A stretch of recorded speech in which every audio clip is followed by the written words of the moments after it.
YouTube! Welcome back. It's Boone Headshot here, and today we're gonna go over Tier 2 Ky'veza. Let me solo her achievement and unlocking this Season 3 Delver's skin for your Dirigible. This fight was pretty crazy. We handled it on the 11th of August during the preseason week, and it was pretty fun. It took us about just under 5 hours, between 4.5 and 5 hours. Streamed it. You can go catch the VODs on Twitch. You can hear my thought process and talking through the problems that I faced and how I got through them. But today we are going to talk about the spec I used. We're going to talk about Brann. We're going to go through the mechanics. This will be in depth. This will be a guide for killing this boss, and this will pertain to anybody, but it'll be from the rogue's perspective. We'll talk about the rogue stuff and just when to use your general defenses to get it done. And then we're also going to talk about some graphic settings that you can play with to make some of the mechanics a little easier to see, because once you start the fight, it is an onslaught of mechanics from start to finish. So let's just get straight into it. So for the fight, I went with Fatebound. I ran Fatebound Rogue. Even without the tier set, it's still decent damage. It's a little less demanding on your brain power for the rotation. You don't have to min-max your shivs with Darkest Night, with like your Lingering Darkness windows or anything like that. Like it takes some of the brain power out of the rotations for you, and it still puts out pretty good damage. So I recommend running it. If you have a PhD in subtlety and you understand subtlety very well, run subtlety. Subtlety will do better. It's still, I think, top dog right now for single target stuff, especially with no tier sets. But this is a fine spec to run it as well. And all the specs work, honestly. Run whatever you're most comfortable with, but this is what I found to be working best for me, because I was getting lost in the sauce of trying to min-max my rotation, and just got too involved with trying to do that. So this helped out. Next, let's talk about Brann. So let's go over here to Brann. He was level 69. Nice. I used him as a healer, and we used Hatterang and Battered Aegis. Hatterang is very good. No matter what, it's either buffing you or debuffing the boss. Like, there's modified damage either going on the boss, or you're taking less overall with this, like, at all times. So run that one for this fight. The utility, I ran the Battered Aegis. You gain extra damage and healing as for the fight, and when you die, it says that you lose those stacks, but when you die in this fight, everything resets. So you'll always have the max 3% damage and healing done with this on. So I recommend this one. And Hatterang. Lastly, let's talk about some graphics changes. We need to turn off an anti-aliasing with our graphics. Turn it to none. Don't need it. In your interface, go to your outline. You want it to be objectives, mouse overs, and targets. What this will do is this will highlight some of the shades during this encounter, and we'll talk about it when we showcase those mechanics. But it'll make the shades pop out more and help your eyes so that you can get to the next target, because there's going to be an onslaught of mechanics where you have to face each of these shades as they charge you. And these two settings will help make that easier. Anti-aliasing will make the outline around them a little more jaggedy, and it'll help your eyes catch who's moving next, and with the outline turned on. So that's pretty much all that we really need to talk about. Let's actually now start seeing some mechanics and working through those. Alright, the first ability is Nexus Dagger. I have slowed down these clips showcasing this mechanic here just so we can talk about it as they're happening. As you can see here, there's a lot of lines that you have to dance out of. You do not have a lot of time to do it. These clips have been slowed down to about 2/3, about 60-ish%. What I will say is that there is good pixel accuracy here. As you see this clip, I lose almost all of the safe space, but as long as you can get the center point of your character on those safe areas, you will be fine. Might be a little harder for the Taurens or the Coltirans, but there are some ways to kind of make this a little easier on yourself. For example, the first fan of daggers that get thrown always come from her, and as long as you are close to her, as you see here, you can just sidestep it and get yourself to a new area before the rest of the shades come out and start cutting down that safe spot. This is probably the biggest RNG of the fight. The rest of it is very controllable, but this is still by no means an easy walk in the park. As you see here, I forget which lines are deadly and just get smoked. So, all right, up next is the Nether portal. This is a tribute to Season 1 raid against her. There are 3 safe areas around the room, and you have to decide on which pie slice to run to.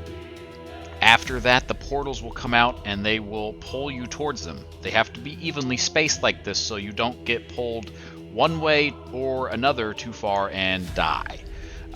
This is also a phase where you take a significant amount of damage.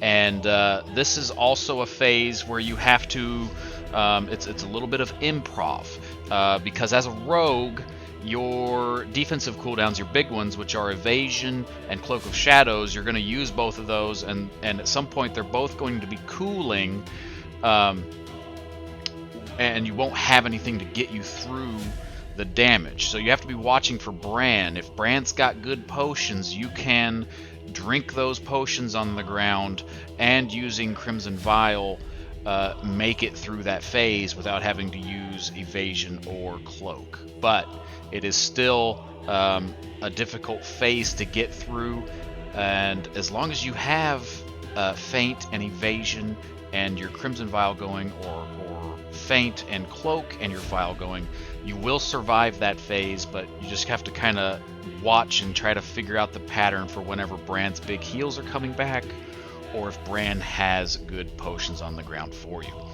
And speaking about Brann, he's not smart for this mechanic. He might pick the pie slice that you're closer to, making you have to run to the other sections. So just keep that in mind. Try to stay near the center of the map for this encounter. And also he can bug out and just completely wipe the attempt, as I'm going to show you here. He doesn't jump after they come out. Like he goes through the mechanic. It looks like he tries to dash and he just doesn't move. And it's pretty cool. Okay, Brann. Okay, Brann. Thank you. What was that? All right, up next. This one is probably going to be the hardest mechanic for most people, and this is the Dark Massacre. So you're seeing a bunch of shades pop up around the room. They flash in, and that shows you the order in which they're going to charge you. But one of the things that we did earlier to make this easier is we turned off the anti-aliasing. That makes their outlines a little more jagged, makes it easier to see. So with anti-aliasing off and our outlines on, it can become a little easier for your eyes. What I found was that looking for the shades that start moving made it easier for me to get lined up correctly. They shift their weight to their back leg before charging towards you. So, keep that in mind as you try to run through this. I also am using cursor trail, which is that little circle. I'm locking my cursor in the center of the screen. It's helping me as like an aiming point. They make a weak aura now for this to line your character up. If you're still having trouble, go and check that out. But I was able to get through this pretty well just by putting my circle in the center and just aiming it at whatever shade is running towards me. But there's very little margin for error here. Like, you can't be within like a certain percentage off before they charge. You have to be facing them and within that safe angle before they start their charge. If they've started charging towards you, you can't spin to them in time once they're in the air. If you're in the wrong angle, you are done, as you'll see here coming up. So I was too slow to face them before they started. It's about before they start their charge. Some people I've been seeing are getting angry because they think that they were facing them when they took off. You have to be facing them before they take off.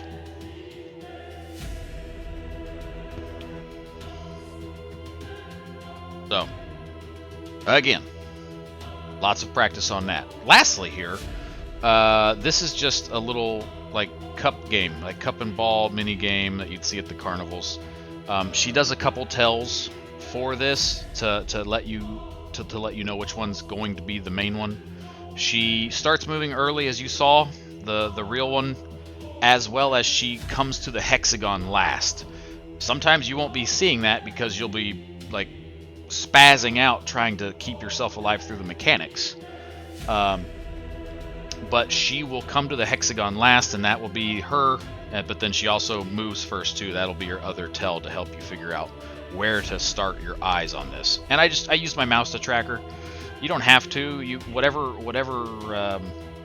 angle or strategy you want here that works for you is fine. You can stand in the middle with a complete top down to might make it easier.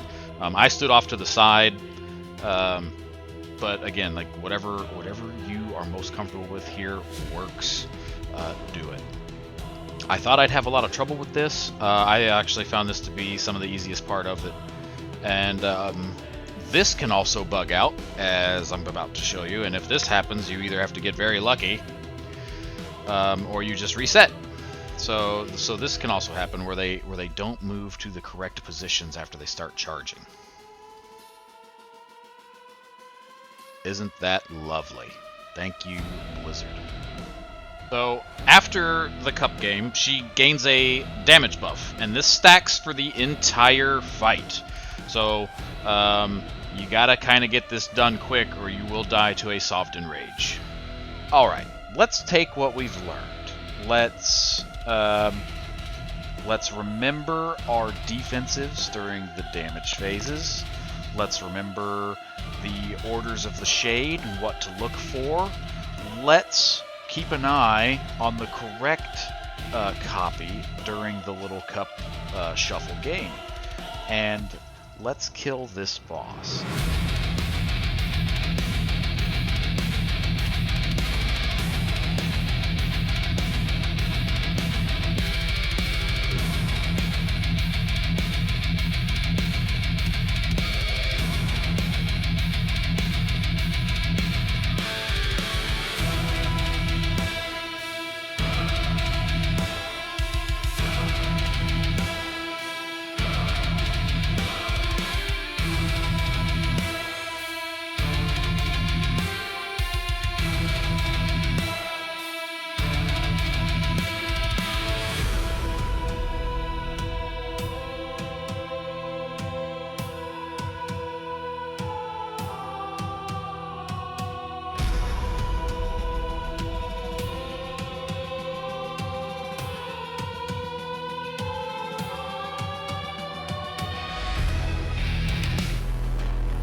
All right, there, guys. We are getting down to the end here. One of the sneaky mechanics here is this portal phase. You really have to pay attention to whether or not Brann can hook you up with those health potions, or if you need to use your defensives to survive it. But other than that, this fight is all about repetition. Again, this took me between 4.5 and 5 hours, somewhere in there, before we finally got it down. To everybody that was in stream cheering me on, man, I can't do it without you. And if you're here now, I can't thank you enough. Until next time, we'll catch you on the next one.